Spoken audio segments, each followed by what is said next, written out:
Everyone, कैसे हो आप सभी। स्वागत है आपका अपने चैनल टीचिंग विद बानी में। आई होप आप सभी अच्छे होंगे और अपनी तैयारी को बेहतर कर रहे होंगे। दोस्तों, आज की जो हमारी क्लास है वो आलोचना से है। आलोचना से क्वेश्चन बहुत बनते हैं पेपर में। तो चलिए आज की वीडियो को स्टार्ट करते हैं। उससे पहले चैनल पे पहली बार आए हो तो चैनल को सब्सक्राइब और वीडियो को लाइक जरूर करना। आज का हमारा पहला क्वेश्चन है, निम्नलिखित समीक्षकों में से कौन एक मार्क्सवादी समीक्षक है?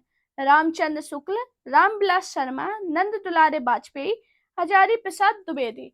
जल्दी से बताइए इसका राइट आंसर क्या होगा। हाँ जी दोस्तों, निम्नलिखित समीक्षकों में से एक मार्क्सवादी समीक्षक कौन है?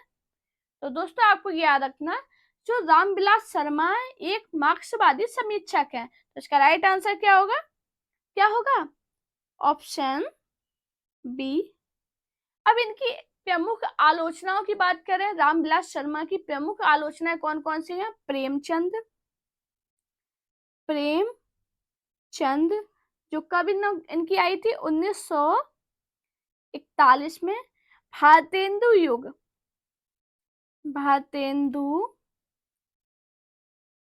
युग, एक इनकी पूछी जाती है निराला। ये इनकी ऐसी आलोचना है जो पेपर में बहुत बार पूछी गई है। मैंने आपको क्या बताया, निम्नलिखित समीक्षकों में से एक मार्क्सवादी समीक्षक कौन है? तो रामविलास शर्मा है। रामविलास शर्मा की प्रमुख आलोचनात्मक कृतियां कौन सी हैं? प्रेमचंद, भारतेंदु युग और निराला। हमारा नेक्स्ट क्वेश्चन है, उपनिवेश में स्त्री की लेखिका कौन है? प्रभा खेतान, क्षमा शर्मा, नासिदा शर्मा, ममता कालिया। जल्दी से बताइए इसका राइट आंसर क्या होगा। हाँ जी, उपनिवेश में स्त्री की लेखिका कौन है? तो दोस्तों आपको याद रखना, जो उपनिवेश है इसमें स्त्री की लेखिका का नाम क्या है? प्रभा खेतान। इसका राइट आंसर क्या होगा? Option A. हमारा नेक्स्ट क्वेश्चन है, निराला की साहित्य साधना के लेखक हैं? रामविलास शर्मा, राहुल सांकृत्यायन, दूधनाथ सिंह, अमृत राय। चलिए बताइए सभी लोग, इसका राइट आंसर क्या होगा। हाँ जी दोस्तों, अब किसी भी स्टेट के TGT, PGT, KVS, NBS, assistant professor की आप तैयारी कर रहे हो तो आपके लिए क्लास बहुत ज्यादा इंपॉर्टेंट है। क्लास को पूरा जरूर देखना। लास्ट में अपना स्कोर जरूर बताना कि आज की क्लास में आपका स्कोर क्या रहा है और आपको मेरी क्लास कैसी लगी है। हाँ जी, निराला की साहित्य साधना के लेखक कौन है? तो दोस्तों आपको याद रखना, निराला की साहित्य साधना के लेखक रामविलास शर्मा है। तो इसका राइट आंसर क्या होगा? Option A. अगर दोस्तों इधर से हम लोग बात करें रामविलास शर्मा द्वारा रचित आलोचनात्मक कृति कौन कौन सी हैं, तो आपको याद रखना, इनकी बहुत पूछी जाती है, हिंदी जाति का साहित्य। कौन सी? हिंदी जाति का साहित्य। ये किसकी आलोचना है? आलोचनात्मक कृति है। तो आपको याद रखना ये किसकी है? रामविलास शर्मा की है। इनकी एक पूछी जाती है, नई कविता और अस्तित्ववाद। नई कविता और कौन सी पूछ और अस्तित्ववाद।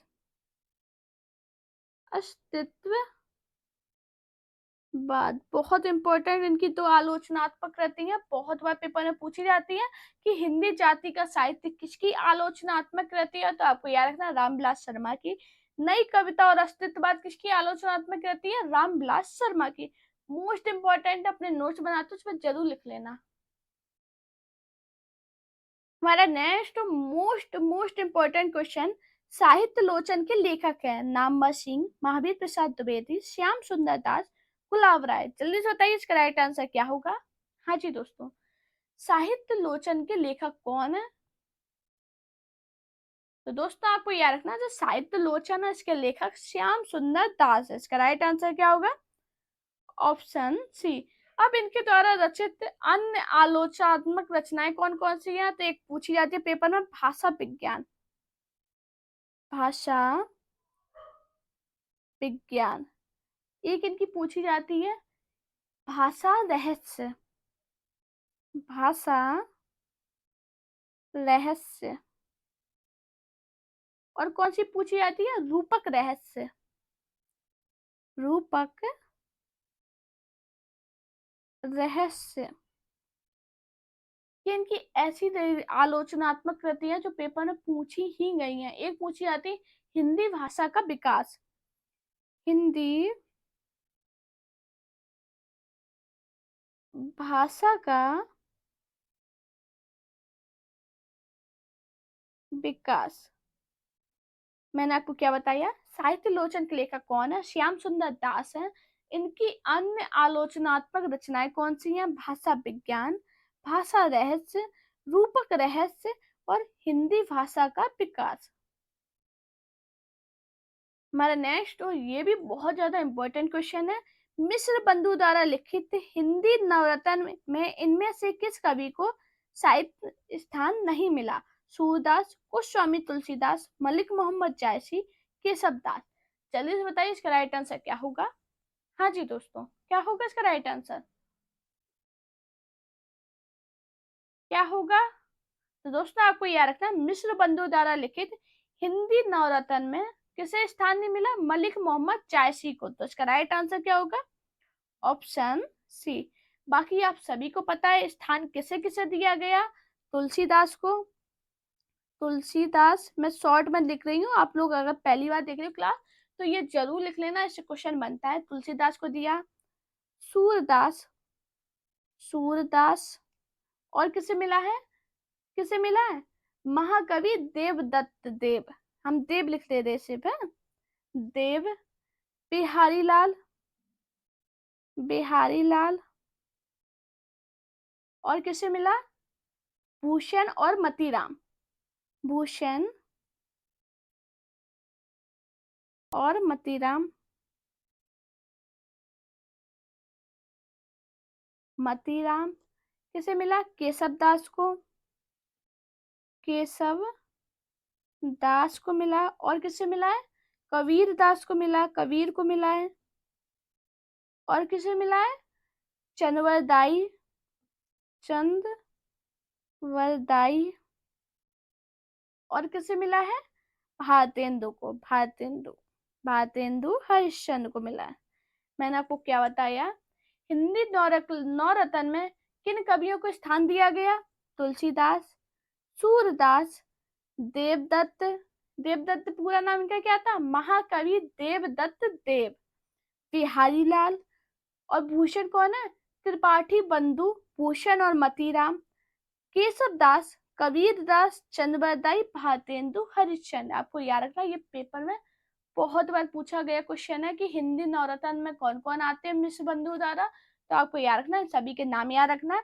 हमारा क्वेश्चन क्या था? मिश्र बंधु द्वारा लिखित हिंदी नवरत्न में से किस कवि को स्थान नहीं मिला? तो मलिक मोहम्मद जायसी को। अब अगर आपको इधर पे नवरत्न याद होगी तो आप तुरंत ये क्वेश्चन कर गए होगे। हमारा नेक्स्ट क्वेश्चन है, कामायनी एक पुनर्विचार कृति का प्रकाशन किस वर्ष हुआ? 1959, 1961, 1960, 1965। जल्दी से बताइए सभी लोग, इसका राइट आंसर क्या होगा? हाँ जी, कामायनी एक पुनर्विचार कृति का प्रकाशन वर्ष क्या है? 1961। इसका राइट आंसर क्या होगा? Option B. अब इसके रचनाकार कौन है ये भी बता दीजिए। कामायनी एक पुनर्विचार आलोचनात्मक कृति के रचनाकार कौन है? गजानन माधव मुक्तिबोध। गजानन माधव मुक्तिबोध।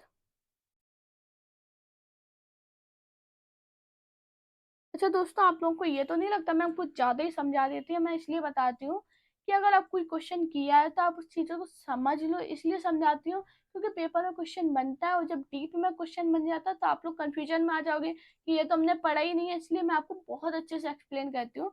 मेरे हिसाब से मैं बहुत अच्छे से करती हूँ। आप लोग मुझे कमेंट बताना कि आप लोगों को कैसी लगती है मेरी क्लास, और मेरे पढ़ाने का जो तरीका है वो आपको कैसा लगता है।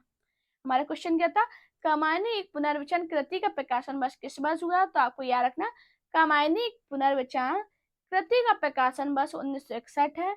इसके रचनाकार गजानन माधव मुक्तिबोध है। हमारा नेक्स्ट क्वेश्चन है, मुक्तिबोध रचनावली के संपादन किया है भरत भूषण अग्रवाल, विजय बहादुर सिंह, रामचंद्र शुक्ल, नेमी चंद जैन। जल्दी से बताइए इसका राइट आंसर क्या है। हाँ जी दोस्तों, बताइए इसका राइट आंसर क्या है। और मुझे ये जरूर बताना आप लोग कमेंट में, जो हम ग्रामर की आपको क्लास पढ़ाएंगे वो आपको डिटेल में क्लास लाएं, उसके बाद आपके ऑप्शन क्वेश्चन ऑब्जेक्टिव क्वेश्चन रखें, या पहले आपको सिर्फ नॉर्मल आपको जैसे हम लोग पढ़ाते हैं आपको और क्लास पढ़ाते हैं, जैसे हिंदी की क्लास में हम सीधे आपको क्वेश्चन कराते हैं प्रीवियस पेपर, यही आपको ग्रामर में कराएं कि ग्रामर में आपको डिटेल क्लास पढ़ाएं उसके बाद क्वेश्चन कराएं। ये जरूर मुझे कमेंट करें ना, जिससे मुझे एक आइडिया लग जाए कि आपको किस तरह से मुझे ग्रामर पढ़ानी है। बताइए, मुक्तिबोध रचनावली का संपादन किया है किसने किया, नेमी चंद जैन ने। इसका राइट आंसर क्या होगा, ऑप्शन डी। मैंने आपको क्या बताया, मुक्तिबोध रचनावली का संपादन नेमी चंद जैन ने किया। हमारा नेक्स्ट क्वेश्चन है, निम्नलिखित में से श्रेष्ठवादी आलोचक किसको कहा जाता है, श्याम सुंदर दास, नंद दुलारे वाजपेयी, महावीर प्रसाद द्विवेदी, बाबू गुलाब राय। जल्दी से बताइए इसका राइट आंसर क्या है। हाँ जी दोस्तों, निम्नलिखित में से श्रेष्ठवादी आलोचक किसको कहा जाता है, किसे कहा जाता है, आचार्य नंद दुलारे वाजपेयी को। तो इसका राइट आंसर क्या होगा, क्या होगा, ऑप्शन बी। नंद दुलारे वाजपेयी को श्रेष्ठवादी आलोचक के साथ साथ क्या बोला जाता है, स्वच्छंदवादी और समन्वयशील आलोचक क्या बोला जाता है। मैं लिख दे रही हूँ, लिख ले, जरूर लिखना, पेपर में क्वेश्चन बना है। स्वच्छंदतावादी, स्वच्छंदतावादी और क्या बोला जाता है, समन्वयशील, समन्वय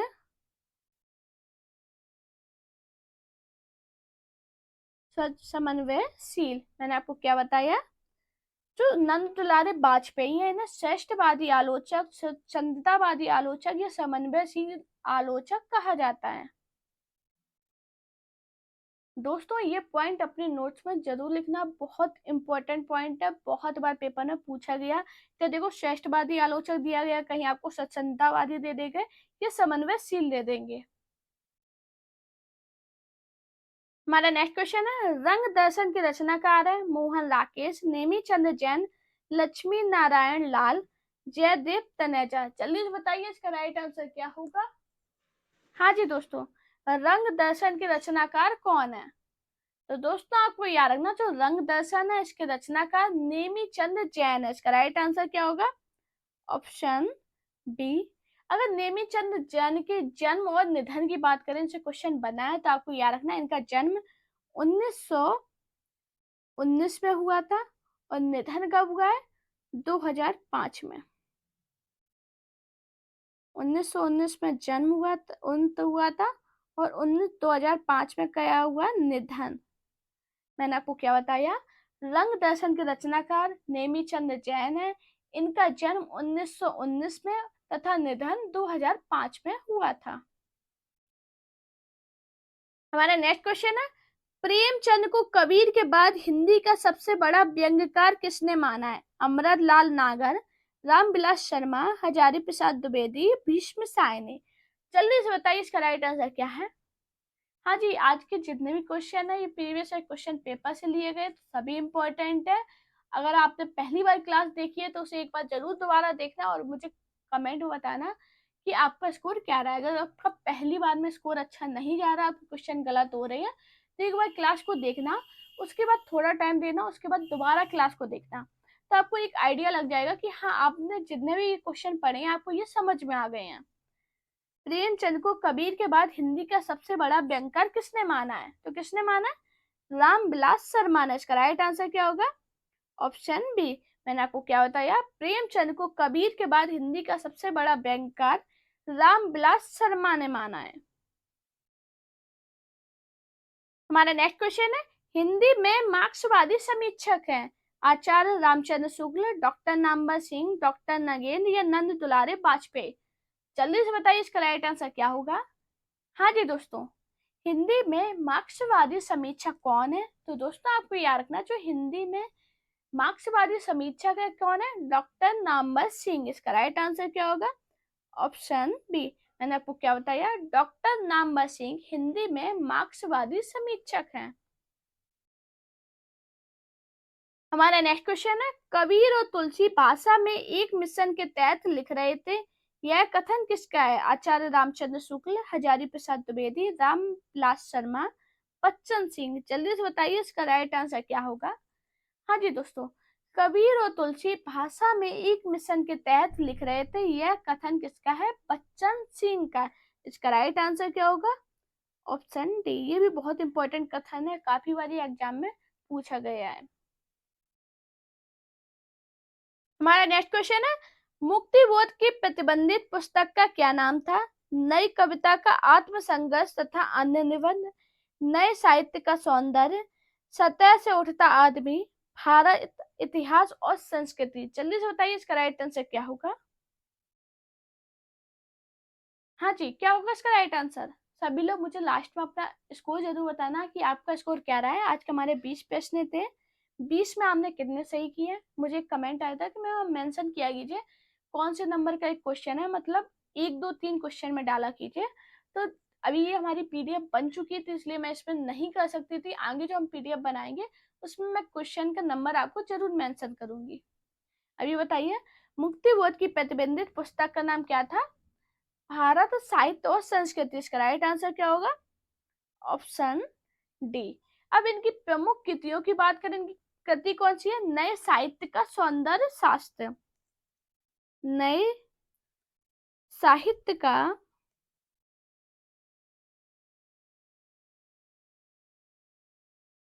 सौंदर्य शास्त्र,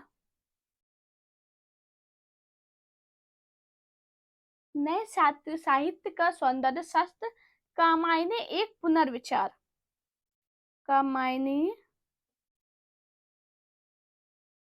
एक पुनर्विचार, पुनर् लिख लेना, तो जगह नहीं है, पुनर्विचार। मैंने आपको क्या बताया, मुक्ति बोध का प्रतिबंधित पुस्तक का नाम क्या था? भारत इतिहास और संस्कृति। अगर इनकी प्रमुख कृतियों की बात करें तो नए साहित्य का सौंदर्य शास्त्र और कामायनी एक पुनर्विचार। हमारा नेक्स्ट क्वेश्चन है, आचार्य रामचंद्र शुक्ल और हिंदी आलोचना किसने लिखा है? रामविलास शर्मा, राहुल साकेत्यान, नरेश मेहता, अज्ञे। जल्दी से बताइए इसका राइट आंसर क्या होगा। हाँ जी दोस्तों, मुझे ये जरूर कमेंट करना आपको और कौन कौन से टॉपिक है जिसमें प्रॉब्लम हो रही है, तो आप लोग मुझे कमेंट करना, उसके मैं आपको क्वेश्चन और करा दूंगी। आचार्य रामचंद्र शुक्ल और हिंदी आलोचना किसने लिखा है? तो किसने लिखा? रामविलास शर्मा ने। इसका राइट आंसर क्या होगा? Option A. मैंने आपको क्या बताया, आचार्य रामचंद्र शुक्ल और हिंदी आलोचना रामविलास शर्मा की आलोचनात्मक कृति है। इनके प्रमुख आलोचनात्मक ग्रंथ की बात करें तो कौन सा है? प्रेमचंद। प्रेमचंद कब आया था? 1941 में। ये बहुत इंपॉर्टेंट इनका आलोचनात्मक कृति है, जो बहुत ज्यादा पेपर में पूछी जाती है। हमारा नेक्स्ट क्वेश्चन है, भारतीय साहित्य के इतिहास की समस्याएं रचना किसने लिखा है? हजारी प्रसाद द्विवेदी, राम कुमार वर्मा, नंद दुलारे वाजपेयी, रामविलास शर्मा। जल्दी से बताइए इसका राइट आंसर क्या होगा। दोस्तों, आप सभी से रिक्वेस्ट है, प्लीज आप लोग सपोर्ट भी कीजिए। आप लोग आते हो, क्लास देखते हो, लेकिन आप लोग सब्सक्राइब नहीं करते, तो प्लीज सभी से रिक्वेस्ट कर रही हूँ कि मेरे चैनल पे आओ तो सब्सक्राइब जरूर करना। अपने दोस्तों को बताइए कि मैम पढ़ाती हैं, डेली आपको 2 क्लास मिलती हैं, तो आप अपने दोस्तों को बताइए, उन्हें शेयर कीजिए, प्लीज आप सभी से रिक्वेस्ट कर रहे हैं। अभी इसका आंसर बताइए, भारतीय साहित्य के इतिहास की समस्याएं रचना किसने लिखा है? तो किसने लिखा? रामविलास शर्मा ने। इसका राइट आंसर क्या होगा? Option D. मैंने आपको क्या बताया, भारतीय साहित्य के इतिहास की समस्याएं रामविलास शर्मा की आलोचनात्मक कृति है, और कब आई थी? 1986 में आई थी। जो रामविलास शर्मा है, ये अभी हाल मैंने आपको बताया था, ये मार्क्सवादी आलोचक है। कौन है? मार्क्सवादी आलोचक।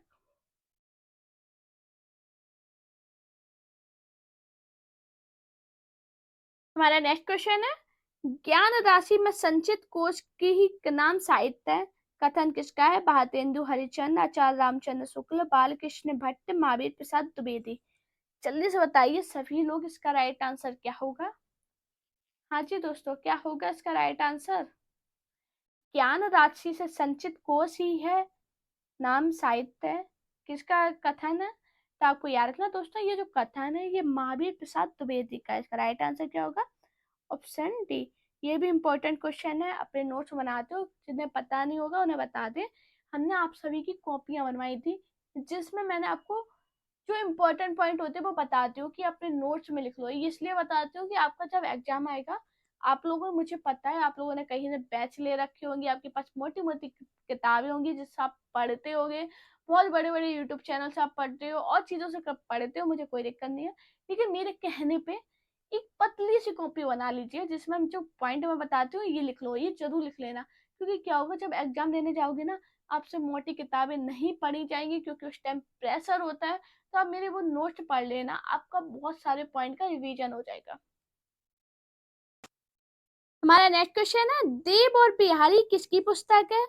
पद्म सिंह शर्मा, मिश्र बंधु, लाल भगवान दीन, कृष्ण बिहारी मिश्र। जल्दी से बताइए इसका राइट आंसर क्या होगा? हाँ जी दोस्तों, देव और बिहारी किसकी पुस्तक है? तो दोस्तों आपको याद रखना, देव और बिहारी किसकी पुस्तक है? जल्दी से बताइए। कृष्ण बिहारी मिश्र की। इसका राइट आंसर क्या होगा? Option D. मैंने आपको क्या बताया, देव और बिहारी पुस्तक किसकी है? कृष्ण बिहारी मिश्र की है। हमारा नेक्स्ट क्वेश्चन है, निम्न में से किस लेखक को आलोचना के क्षेत्र का सम्राट माना जाता है? आचार्य रामचंद्र शुक्ल, डॉक्टर नगेन्द्र, श्याम सुंदर दास, रामविलास शर्मा। जल्दी से बताइए इसका राइट आंसर क्या होगा? हाँ जी दोस्तों, निम्न में से किस लेखक को आलोचक के क्षेत्र में सम्राट माना जाता है? तो किसे माना जाता है? आचार्य रामचंद्र शुक्ल को। इसका राइट आंसर क्या होगा? Option A. मैंने आपको क्या बताया, हिंदी आलोचन का विकास किसके द्वारा हुआ था? भारतेंदु युग में हुआ था। और हमारा क्वेश्चन क्या था, निम्न में से किस लेखक और आलोचना के क्षेत्र में सम्राट माना जाता है? तो आचार्य रामचंद्र शुक्ल को माना जाता है। हमारा नेक्स्ट क्वेश्चन है, छायावाद पुस्तक के लेखक कौन है? रमेश चंद्र साय, नामवर सिंह, डॉक्टर देवराज, नंद दुलारे वाजपेयी। जल्दी से बताइए इसका राइट आंसर क्या होगा? हाँ जी दोस्तों, छायावाद पुस्तक का लेखक कौन है? तो दोस्तों आपको याद रखना, जो छायावाद पुस्तक है इसके लेखक नामवर सिंह है। इसका राइट आंसर क्या होगा? Option B. छायावाद पुस्तक कब आई थी? तो आपको याद रखना 1955 में। मैंने आपको क्या बताया, छायावाद पुस्तक के लेखक नामवर सिंह है और छायावाद पुस्तक ये कब आई थी? 1955 में। हमारा नेक्स्ट क्वेश्चन है, नई समीक्षा के केंद्र में कौन है? कृतिकार, समाज, कृति, युगीन, परिस्थितियां। जल्दी से बताइए इसका राइट आंसर क्या होगा? हाँ जी दोस्तों, नई समीक्षा के केंद्र में कौन है? तो आपको याद रखना, जो नई समीक्षा है इसके केंद्र में कृति है। इसका राइट आंसर क्या होगा? Option C. दोस्तों अगर आपको मेरी वीडियो पसंद आया करे तो वीडियो को लाइक कीजिए, चैनल को सब्सक्राइब कीजिए, अपने दोस्तों से वीडियो को शेयर जरूर किया कीजिए और मेरा टेलीग्राम अकाउंट टीचिंग विद बानी को जरूर ज्वाइन कर लेना, जिसपे आपको मेरी सारी पीडीएफ मिल जाएंगी, सारी वीडियो की लिंक मिल जाती है। साथ में मेरा इंस्टाग्राम अकाउंट पानी शर्मा ऑफिशियल और टेलीग्राम अकाउंट टीचिंग विद बानी, इन दोनों की लिंक है वो चैनल के अबाउट में आपको मिल जाएगी और वीडियो के डिस्क्रिप्शन में भी आपको मिल जाएगी। बस अपना प्यार और सपोर्ट बनाइए, आप सभी से रिक्वेस्ट कर रही हूँ, आप लोग मुझे सपोर्ट कीजिए। मैं प्रॉमिस करती हूँ आपके लिए बेस्ट से बेस्ट क्लास लाऊंगी। बस अपना प्यार और सपोर्ट चैनल पर स्पीकर बनाए रखिए। Thank you guys watching this video.